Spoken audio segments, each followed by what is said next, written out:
सारी दुनिया है लॉकडाउन में, कोरोना है सबका रोना। डरने वाली बात नहीं है, सावधानी हमको रखनी है। 1 मीटर की दूरी से ही बात है हम सबको करनी है। बच्चों आओ पढ़ो सभी, कोरोना से डरो नहीं। बच्चों आओ पढ़ो सभी, कोरोना से डरो नहीं। पढ़ना लिखना है सबको, आगे बढ़ना है सबको।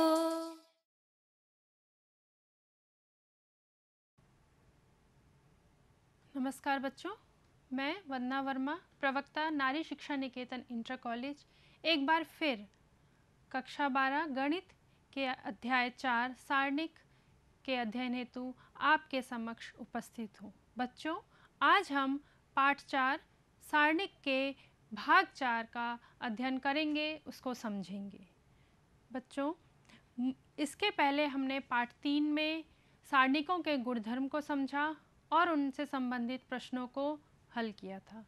मुझे आशा है आपने उस व्याख्यान को, जो कि भाग 3 में आपको बताया गया था, उस व्याख्यान को अच्छे से समझा होगा और प्रश्नों को हल कर लिया होगा। तो चलिए अब देखते हैं आज भाग 4 में हमारे शिक्षण बिंदु क्या हैं जिन पे कि हमें चर्चा करनी है। तो सर्वप्रथम है बच्चों पुनरावलोकन, जिसमें हम जो कुछ भी पढ़ चुके हैं एक बार उसकी पुनरावृत्ति करेंगे। इसके बाद किसी वर्ग आव्यूह के व्युत्क्रम का अस्तित्व और उसकी व्युत्क्रमणीयता से संबंधित एक प्रमेय को समझेंगे। इसके बाद हम आव्यूह का व्युत्क्रम ज्ञात करना सीखेंगे। बच्चों, आव्यूह का व्युत्क्रम आप लोग पाठ 3 आव्यूह में भी पढ़ चुके हैं। वहाँ आपने आव्यूह की प्रारंभिक संक्रियाओं की सहायता से आव्यूह का व्युत्क्रम ज्ञात किया था। और यहाँ पे इस पाठ में बच्चों हम आव्यूह का व्युत्क्रम एक सूत्र की सहायता से ज्ञात करेंगे। सूत्र की सहायता से आव्यूह का व्युत्क्रम आप सरलतापूर्वक ज्ञात कर सकते हैं, परंतु बच्चों जब बोर्ड परीक्षा में व्युत्क्रम से संबंधित सवाल आता है कि आव्यूह का व्युत्क्रम ज्ञात कीजिए, तो कभी कभी यह प्रश्न में अंकित होता है, ये मेंशन होता है कि आपको प्रारंभिक संक्रियाओं से ही आव्यूह का व्युत्क्रम या इन्वर्स ज्ञात करना है। तो इसलिए बच्चों आपको प्रारंभिक संक्रियाओं से आव्यूह का व्युत्क्रम ज्ञात करना भी आना चाहिए, और यदि उसमें मेंशन नहीं है या कोई और प्रश्न कर रहे हैं तब आप आव्यूह का व्युत्क्रम सूत्र की सहायता से निकाल सकते हैं। लेकिन आपको ये आव्यूह के से प्रारंभिक संक्रिया और सूत्र, ये दोनों ही विधियों से आपको आव्यूह का व्युत्क्रम ज्ञात करना आना चाहिए। इसके बाद हम आव्यूह के व्युत्क्रम के कुछ गुणों को देखेंगे और फिर हम बीजीय समीकरण के प्रयोग द्वारा भी व्युत्क्रम ज्ञात करेंगे। इसमें यह जो बीजीय समीकरण होता है यह आपको प्रश्न में दिया गया होता है, जिसकी सहायता से हम व्युत्क्रम ज्ञात करते हैं। कभी कभी इस प्रकार का प्रश्न भी बोर्ड में पूछा गया है। और इसके अंत में गृह कार्य। तो चलिए आगे चलते हैं। बच्चों, हमने इसके पहले जब भाग 2 में हमने पढ़ा था, तो भाग 2 के व्याख्यान में हमने पढ़ा था व्युत्क्रमणीय और अव्युत्क्रमणीय आव्यूह क्या होते हैं। इसको मैं आपको एक बार और बताना चाहूँगी। व्युत्क्रमणीय आव्यूह वे आव्यूह होते हैं जिनके सारणिक का मान नॉट इक्वल टू 0 होता है, अतः यह शून्य नहीं होना चाहिए। और अव्युत्क्रमणीय आव्यूह क्या होते हैं बच्चों? वे आव्यूह जिनके सारणिक का मान क्या होता है? शून्य होता है। इसको हम एक उदाहरण की सहायता से देखते हैं। मैं एक ए आव्यूह लेती हूँ,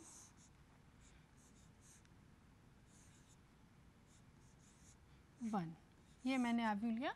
इसके सारणिक का मान ज्ञात करते हैं बच्चों। तो ये द्वितीय कोटि का आव्यूह है, तो इसके हम सारणिक का प्रसरण द्वारा इसका मान ज्ञात करेंगे। तो ये हो जाएगा -4 × 1 -6 × 5। तो ये आपका आ जाएगा -4 -30। तो ये हमारा कितना आया बच्चों? -34। ठीक है, ये नॉट इक्वल टू 0 आया। तो यहाँ पे ए कैसा आव्यूह है? ए व्युत्क्रमणीय है। ठीक है बच्चों, अब एक और उदाहरण लेते हैं।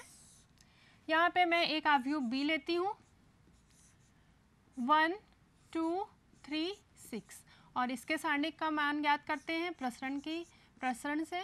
तो क्या होगा बच्चों 1 × 6 माइनस 2 × 3, तो ये हो जाएगा हमारा 6 माइनस 6, ये आपका आ जाएगा 0। बच्चों यहाँ पे इस सारणी का मान क्या आ रहा है 0 आ रहा है, अतः ये कैसा होगा, अतः बी हमारा कैसा सारणिक होगा, ये अव्युत्क्रमणीय होगा।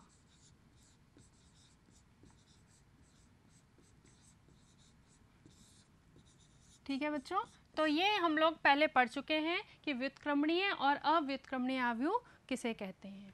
अब बच्चों मैं आपको ध्यान आकर्षित कराना चाहूँगी एक प्रमेय, 2 प्रमेय पे जो कि हमने भाग 2 में पढ़ चुके हैं।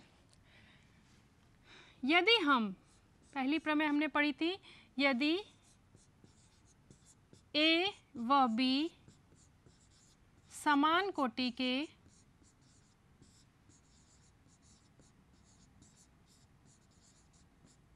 वर्ग आव्यूह हैं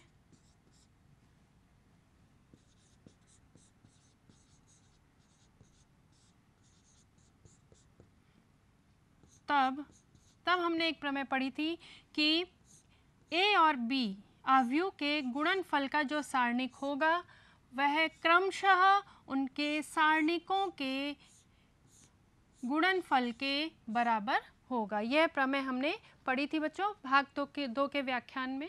और हमने एक और प्रमेय पढ़ी थी, यदि A एक n कोटि का वर्ग आव्यूह है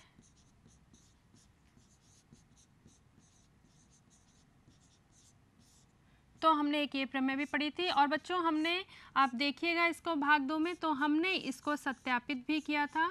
A इंटू एडजॉइंट है, एडजॉइंट है बच्चों आप जानते हैं एडजॉइंट है मतलब क्या होता है, किसी भी आव्यूह का सहखंडज। तो A एडजॉइंट है इज इक्वल टू होता है adjoint A into A is equal to सारणिक A इंटू I, जहाँ I क्या है, ये I भी एक n कोटि का तत्समक आव्यूह है। तो बच्चों ये वाली प्रमेय भी हमने पढ़ी थी। ये आपको इसलिए इसकी पुनरावृत्ति करें क्योंकि अभी आगे आने वाली जो भी हम आगे पढ़ेंगे उसमें इनका प्रयोग हम करेंगे। इसके बाद आते हैं, अब हम प्रमेय पे आते हैं। हमारी प्रमेय है कि एक वर्ग आव्यूह A के व्युत्क्रम का अस्तित्व है यदि और केवल यदि वह एक व्युत्क्रमणीय आव्यूह है। बच्चों इसमें आपको 2 स्टेटमेंट दिख रही हैं, एक वर्ग आव्यूह A के व्युत्क्रम का अस्तित्व और दूसरी जो स्टेटमेंट है वो है वह एक व्युत्क्रमणीय आव्यूह है। और बीच में आप एक ये जो देख रहे हैं यदि और केवल, ऐसा आप लोगों ने कई प्रमेयों में पढ़ा होगा, छोटी क्लासेस में कई प्रमेयों में आपने इस प्रकार से पढ़ा होगा। तो इसका मतलब क्या होता है कि यदि हम प्रथम वाली जो स्टेटमेंट है उसको सत्य माने तो हमें यह सिद्ध करना होता है कि वह व्युत्क्रमणीय होगा और उसका विलोम भी सत्य होता है। यह होता है यदि और केवल यदि का अर्थ। तो हम इसमें देखिए पहले हम क्या करते हैं, फर्स्ट स्टेटमेंट लेके चलते हैं, यानी कि हम मानते हैं कि एक वर्ग आव्यूह A के व्युत्क्रम का अस्तित्व है। तो हम मानते हैं, माना A n कोटि का वर्ग आव्यूह है जिसका अस्तित्व है।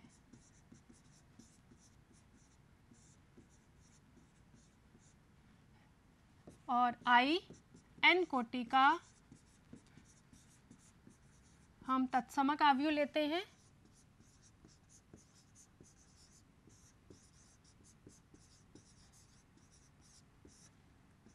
तब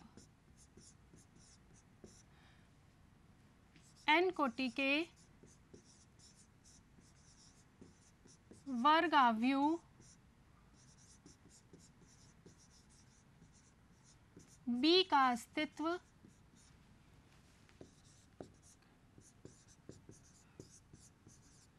इस प्रकार से होगा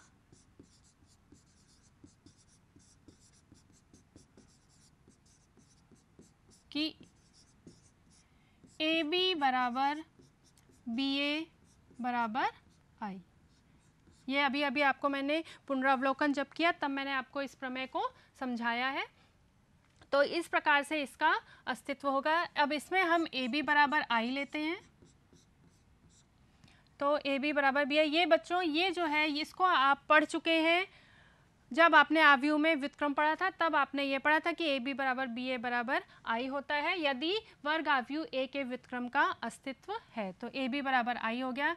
इसके बाद अभी बच्चों आपको मैंने प्रमेय बताई थी कि सारणिक ए बी बराबर इक्वल होता है सारणिक ए सारणिक बी, और आई यानी तत्समक आव्यूह के सारणिक का मान कितना होता है बच्चों 1 होता है। तो यदि ये दोनों बराबर हैं तो हम इनका सारणिक ले सकते हैं, वे भी बराबर होंगे। और इस प्रमेय की सहायता से हम ए बी के सारणिक को हम लिख सकते हैं सारणिक ए सारणिक बी इज इक्वल टू 1, क्योंकि तत्समक आव्यूह के सारणिक का मान क्या होता है 1।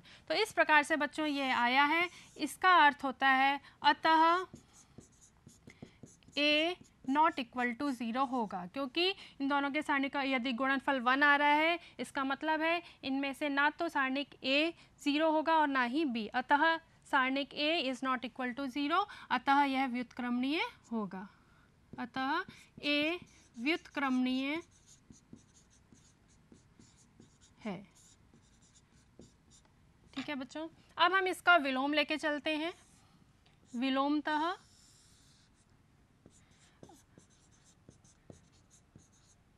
विलोमतः लेते हैं तो बच्चों अब हम क्या मानेंगे, माना ए व्युत्क्रमणीय है तो इसका मतलब सारणिक ए नॉट इक्वल टू 0 होगा।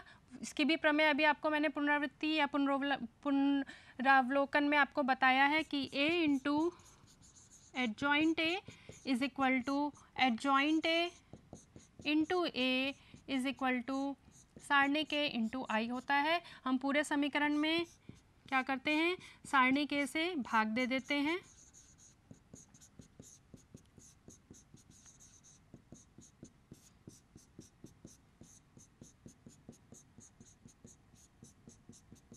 तब यह किसके इक्वल होगा, हम इसको लिख सकते हैं, हम इसमें यहाँ पे मान के चलते हैं ए बी बराबर B A is equal to, ये दोनों कट जाएंगे, यहाँ खाली आई मिलेगा,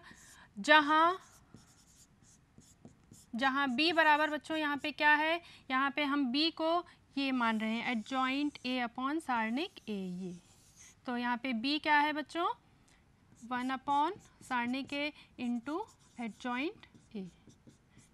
तो इससे ये सिद्ध होता है कि वर्ग आव्यूह एक मतलब कि ए का जो अतः ए के व्युत्क्रम का अस्तित्व है और यह किसके बराबर है, ए व्युत्क्रम को हम ए इनवर्स से प्रदर्शित करते हैं और ये किसके बराबर है 1 अपॉन सारणिक ए इंटू एडजॉइंट ए। ये हमें सूत्र मिल गया। यही सूत्र है जो कि ए व्युत्क्रम या ए इनवर्स का सूत्र होता है बच्चों। ठीक है, इसके बाद हम आते हैं आव्यूह के व्युत्क्रम की परिभाषा में। इसे आप आव्यूह पाठ में भी पढ़ चुके हैं। तो यदि ए एन कोटि का अशून्य वर्ग आव्यूह है तथा यदि एन कोटि का एक वर्ग आव्यूह बी इस प्रकार से है कि ए बी बराबर बी ए बराबर आई एन, तब आव्यूह बी को आव्यूह ए का प्रतिलोम या व्युत्क्रम कहते हैं और इसे ए इनवर्स बराबर बी से लिख सकते हैं। ठीक है बच्चों, और यहाँ पे ये इसका फॉर्मूला होता है ए इनवर्स बराबर 1 अपॉन सारणिक ए इंटू एडजॉइंट ए। तो अगर आपको ए इनवर्स ज्ञात करना है या ए व्युत्क्रम ज्ञात करना है तो बच्चों हम पहले क्या निकालेंगे, हम पहले ए का सारणिक ज्ञात करेंगे और फिर हम क्या निकालेंगे एडजॉइंट ए यानी ए का सहखंडज ज्ञात करेंगे। लेकिन इसके पहले आप यह भी चेक करेंगे कि क्या इसके व्युत्क्रम का अस्तित्व है। उसके लिए आप जब सारणिक ए निकालेंगे तो वो क्या होना चाहिए, नॉट इक्वल टू 0, यानी कि वह व्युत्क्रमणीय होना चाहिए। अब हम इनसे संबंधित आव्यूह के व्युत्क्रम के कुछ गुण समझ लेते हैं। तो गुणों में देखिए पहला है ए इनवर्स बराबर ए, यानी कि किसी आव्यूह के व्युत्क्रम का व्युत्क्रम उस आव्यूह के बराबर होता है। इसके बाद यदि हमने दो समान कोटि के वर्ग आव्यूह लिए हैं ए व बी तो उनके गुणनफल का जो इनवर्स होगा वह बी इनवर्स ए इनवर्स के बराबर होगा। इसके बाद AT बच्चों आप जानते हैं, यानी किसी आव्यूह का परिवर्त जिसे हम A' से भी प्रदर्शित करते हैं, A' या AT से प्रदर्शित करते हैं, इसको क्या बोलते हैं? आव्यूह का परिवर्त। तो यदि हम किसी आव्यूह के परिवर्त का व्युत्क्रम ज्ञात करें तो वह उस आव्यूह के व्युत्क्रम का जो परिवर्त होगा वह बराबर होगा। इसके बाद आता है कि किसी आव्यूह के व्युत्क्रम का सारणिक किसके बराबर होता है बच्चों? उसके सारणिक के व्युत्क्रम के। अब यहाँ पे ध्यान दीजिएगा कि A इन्वर्स जो है ये तो एक क्या होगा बच्चों? आव्यूह होगा, तो आप इसका सारणिक ज्ञात करेंगे। और यहाँ जो हम सारणिक ज्ञात करेंगे इस वाले में RHS में, यह एक संख्या होगी, ठीक है। सारणिक एक संख्या होती है, तो इसके -1 का अर्थ है कि उसका प्रतिलोम। जैसे मान लीजिए अगर हमारा सारणिक 2 आया, तो सारणिक कि -1 का मतलब बच्चों ये आप जानते ही हैं, 2 का प्रतिलोम यानी 1/2। तो आप समझ गए, सारणिक का प्रतिलोम का मतलब होता है उस संख्या का प्रतिलोम। तो 5th प्रमेय है A इन्वर्स बराबर A इन्वर्स A = I, यानी कि किसी व्युत्क्रम को यदि हम उसके किसी आव्यूह को उसके व्युत्क्रम से गुणा करेंगे तो हमें क्या मिलेगा? एक तत्समक आव्यूह मिलेगा। उसके बाद यदि हम आव्यूह के प्रत्येक अवयव को K से गुणा करते हैं, एक शून्येतर संख्या है, ये चूंकि सारणिक है इसलिए हमें यहाँ पे माफ़ कीजिएगा, यहाँ पे A एक आव्यूह है इसलिए हम उसके प्रत्येक अवयव को K से गुणा करेंगे और फिर उसका इन्वर्स निकालेंगे, तो ये किसके बराबर होगा? 1/K A इन्वर्स के बराबर होगा। ये हो गए हमारे आव्यूह के व्युत्क्रम के गुण। चलिए अब हम इससे संबंधित प्रश्नों को देख लेते हैं। तो ये बच्चों एक आव्यूह दिया है, इसमें दिया निम्नलिखित आव्यूह का व्युत्क्रम ज्ञात कीजिए। तो हम इसको मान लेते हैं, ये हमने माना ये एक आव्यूह A है। तो सर्वप्रथम हम इसका फॉर्मूला देखते हैं बच्चों। फॉर्मूला क्या होता है? A इन्वर्स बराबर होता है, अभी आपको बताया, 1/सारणिक K × एडजॉइंट A। तो हम इसमें क्या करेंगे? पहले हम सारणिक A ज्ञात करेंगे। सारणिक A बराबर आप प्रसार से ज्ञात करेंगे। मैं अब इसको आपको बताती हूँ कि मैं इसको प्रथम स्तंभ के सापेक्ष इसका प्रसरण करूँगी। क्यों करूँगी? क्योंकि इसमें 2 अवयव शून्य हैं, इससे हमारा जो कैलकुलेशन होगा वह आसान हो जाएगा और हमारा समय भी बचेगा। तो इसलिए मैं इसको किसके सापेक्ष करूँगी? C1 के सापेक्ष प्रसरण करेंगे। C1 के सापेक्ष प्रसरण करने पर तो हमें क्या मिलेगा बच्चों? 1 और इसके उपसारणिक से गुणा करेंगे तो 2 × 5 10 - 0 और फिर हमारा जो इस स्तंभ का ये जो दूसरा अवयव है ये है हमारा 0 - 0। इसके साथ हम इसका उपसारणिक इसलिए नहीं लिखेंगे क्योंकि वह जब उससे गुणा होगा तो हमें 0 ही मिलेगा और प्लस में फिर 0, क्योंकि जब हम इस 0 के उपसारणिक से गुणा करेंगे तो भी हमें 0 मिलेगा, तो हमें लिखने की आवश्यकता नहीं और इसीलिए हमारा समय बचता है। तो ये हमारा है 1 × 10 = 10, ये नॉट इक्वल टू 0 है, अतः A व्युत्क्रमणीय है। तो पहले तो आपको यही देखना है कि A व्युत्क्रमणीय है अथवा नहीं। अगर वह होगा तभी आप उसका व्युत्क्रम ज्ञात कर पाएंगे, अन्यथा नहीं। तो बच्चों अब हम निकालते हैं A11। अब इसका भी सूत्र बता दूं। A11 क्या है बच्चों? ये है सहखंड। इसका भी फॉर्मूला आपने पढ़ा था। AIG बराबर होता है -1 power 1 plus I + J MIG, जहाँ MIG क्या है? यह है प्रत्येक अवयव का उपसारणिक है। तो यदि हमें A11 ज्ञात करना है तो 1 + 1 क्या होता है बच्चों? 2 होता है। यह एक सम संख्या है इसलिए हम प्लस का निशान लगाएंगे और यहाँ पे इसका उपसारणिक लिखेंगे तो क्या आएगा? 2 × 5 = 10 - 0, तो ये हमको मान मिल गया 10। इसके बाद A12 2 + 1 3, जो कि एक विषम संख्या है इसलिए माइनस का निशान लगाएंगे और A12 जब हम यहाँ से ज्ञात करेंगे, इसका उपसारणिक करेंगे तो हमें मिलेगा 0 - 0, जो कि क्या हो जाएगा? 0। इसके बाद हम A13 ज्ञात करेंगे। 3 + 1 क्या होता है बच्चों? 4 होता है, जो कि एक सम संख्या है और इसलिए हम यहाँ पे कौन सा निशान लगाएंगे? यहाँ पे हम प्लस का निशान लगाएंगे और इसका जब हम उपसारणिक लिखेंगे तो हमें मिलेगा फिर से 0 - 0, जो कि आएगा 0। A21 ज्ञात करते हैं। 2 + 1 3, जो कि फिर से एक विषम संख्या है, अतः हम माइनस का निशान लगाएंगे और इसको करेंगे तो ये आएगा 2 × 5 = 10 - 0 अर्थात ये होगा -10। इसके बाद A2 2 2 + 2 क्या होता है बच्चों 4।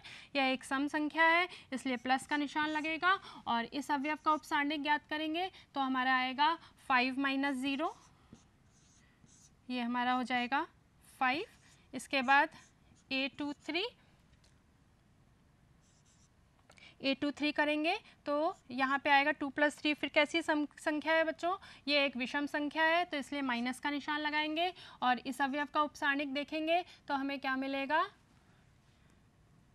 ये इस A2 3 इसका निकालेंगे तो हमें क्या मिलेगा 1 0 0 -0, अतः ये हमारा हो जाएगा 0। अब हम निकालेंगे A31 3 + 1 क्या होगा 4, यह एक सम संख्या है तो प्लस का निशान लगाएंगे और इस वाले अवयव का हम उपसारणिक ज्ञात करेंगे तो हमें मिलेगा 4 2 8 -6 यानी ये आ गया हमारा 2। इसके बाद A32 ज्ञात करेंगे। 3 + 2 बच्चों होता है 5, विषम संख्या है इसलिए हम माइनस का निशान लगाएंगे और इस अवयव का उपसारणिक लिखेंगे तो क्या आएगा 4 1 4 -0, 4 -0 ये आ गया -4। इसके बाद हम A33 लिखेंगे। A33 3 + 3 एक सम संख्या है और इसलिए इसमें निशान कौन सा लगेगा, प्लस का लगेगा और इस अवयव का जब हम इस अवयव का जब हम उपसारणिक ज्ञात करेंगे तो क्या लिखेंगे 1 2 2 -0, तो ये हमारा आ गया 2। अब हम क्या निकालेंगे बच्चों, एक हम निकालेंगे सहखंड का अवयव। ये जो हमने सहखंड निकाले हैं इनका अवयव बनाएंगे जिसे हम b से निरूपित करते हैं तो बच्चों ये क्या मिलेगा हमें 10 0 0 -10 5 0 2 -4 2। अब हम क्या निकालेंगे बच्चों, इसका एडजॉइंट निकालेंगे। एडजॉइंट ए क्या होता है यानी सहखंडज ए का कैसे निकलता है, ये जो सहखंड का अवयव निकला है इसका परिवर्त यानी कि हम क्या करेंगे पंक्तियों को स्तंभों में परस्पर विनिमय कर देंगे तो आ जाएगा 10 0 0 -10 5 0 2 -4 2। अब हम इन्वर्स का फॉर्मूला लगा देंगे व्युत्क्रम का। ए इन्वर्स बराबर होता है 1/* सारणिक ए इंटू एडजॉइंट ए, तो ये हमारा आ जाएगा इज इक्वल टू 1/, ये हमारा 10 निकला था और यहाँ पे हम एडजॉइंट ए का पूरा सारणिक लिख देंगे तो क्या आएगा 10 -10 2 0 5 -4 0 0 2। इस प्रकार से ये हमारा ए इन्वर्स ज्ञात हो जाएगा। ठीक है बच्चों, तो ये हमने इस अवयव का व्युत्क्रम ज्ञात कर लिया। अब देखते हैं अगला प्रश्न। अगले प्रश्न में हमने बीजीय समीकरण के प्रयोग द्वारा व्युत्क्रम ज्ञात करनी है। ये हमें एक ए अवयव दिया हुआ है और यहाँ पे हमें यह बीजीय समीकरण दिया है जिसकी सहायता से हम ए इन्वर्स ज्ञात करेंगे।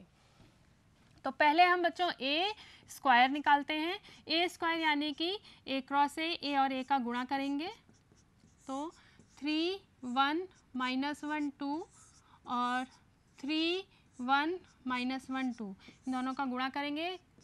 गुणनफल आपको अवयव का गुणनफल आप लोग सीख चुके हैं। तो प्रथम रो को पहले प्रथम पंक्ति से, फिर प्रथम पंक्ति को पहले स्तंभ से, फिर प्रथम पंक्ति को द्वितीय स्तंभ से करेंगे तो बच्चों आएगा 3 3 9 -1 और यहाँ पे आएगा 3 -2। उसके बाद यहाँ पे हम द्वितीय पंक्ति को, इस अवयव की इस द्वितीय पंक्ति को प्रथम स्तंभ एवं द्वितीय स्तंभ से क्रमशः करेंगे तो आएगा -3 -2 और यहाँ पे आएगा -1 +4। ठीक है बच्चों, तो ये हमारा आ गया ए स्क्वायर। अब हम देखते हैं, अब हम इस समीकरण को सिद्ध करते हैं। हम इसके लिए सर्वप्रथम क्या लेते हैं बच्चों, LHS लेते हैं। LHS है हमारा ए स्क्वायर -5a + 7i। ठीक है, तो इसको हमें पहले सिद्ध करना है। ये बच्चों जो O है ये एक शून्य अवयव है। शून्य अवयव अर्थात जिसके कि प्रत्येक अवयव क्या होंगे, शून्य होंगे।